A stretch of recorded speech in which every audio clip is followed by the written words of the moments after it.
chair. Il a habité parmi nous. Le Verbe. Et le Verbe s'est fait chair. Il a fait son casque côté la note.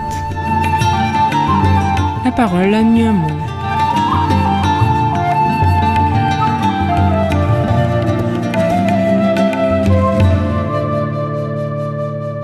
Évangile de Jésus-Christ selon saint Marc, chapitre 6, versets 30 à 34.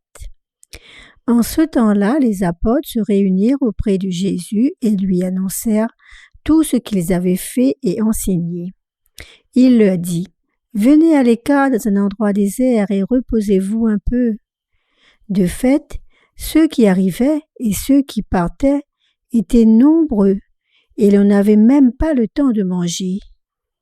Alors ils partirent en barque pour un endroit désert, à l'écart. Les gens les virent s'éloigner et beaucoup comprirent leur intention. Alors, à pied, de toutes les villes, ils coururent là-bas et arrivèrent avant eux. En débarquant, Jésus vit une grande foule. Il fut saisi de compassion envers eux, parce qu'ils étaient comme des brebis sans berger. Alors il se mit à les enseigner longuement.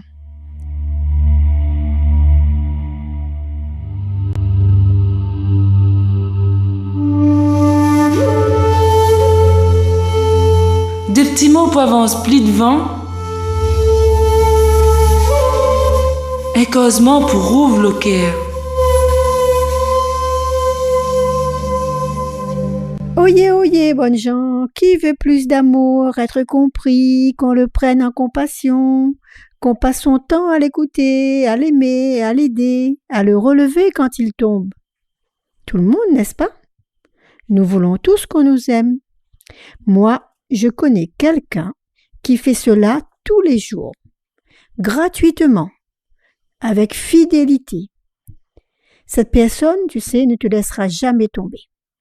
Cette personne est prête à t'aider, à aider chacun d'entre nous qui voudra vivre en sa présence.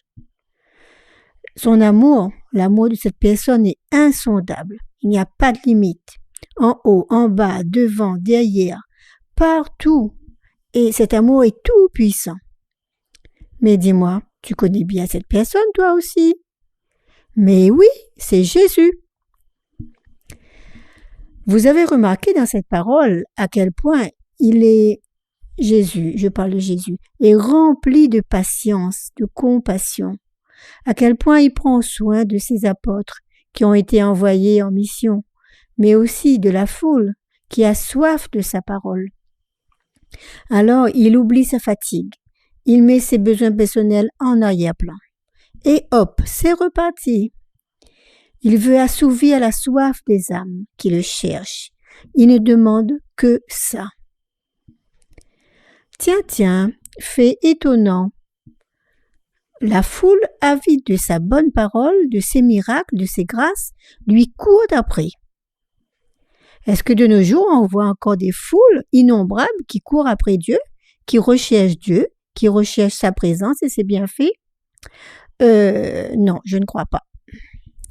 Alors, comme l'a dit Evelyne précédemment, et de nombreuses personnes dans le groupe Jésus est mon guide, mais aussi tous les prêtres bien sûr, tous les prédicateurs, et Jésus, notre maître lui-même, ils ont dit, n'est-ce pas notre rôle à chacun de nous de ramener nos amis, nos connaissances, nos voisins, nos collègues, etc. vers Dieu? Et béni soit le jour où d'un seul cœur, nous pourrons louer le Seigneur dans une assemblée de plus en plus nombreuse et aussi souvent que l'occasion s'en présentera. Dans l'Église, nous formons une communauté d'amis. C'est ce qu'on apprend aux enfants du catéchisme. Nous sommes responsables de nos frères devant Dieu. Alors, dans nos lieux de rassemblement, donnons envie à tous de revenir, de se laisser toucher par Dieu, de goûter à quel point Dieu est bon. Faisons à notre prochain une place dans notre emploi du temps, dans notre cœur. Accueillons-le à grands bras. Alors c'est à travers nous qu'il pourra goûter cet amour de Dieu et qu'il aura envie de revenir. Attention, cet amour est communicatif et contagieux pour le plus grand bonheur de Dieu. Ô Seigneur, aide-moi à aimer ton visage dans mon frère, dans ma sœur, et à lui donner aussi envie de transmettre cet amour tout autour de lui. Amen.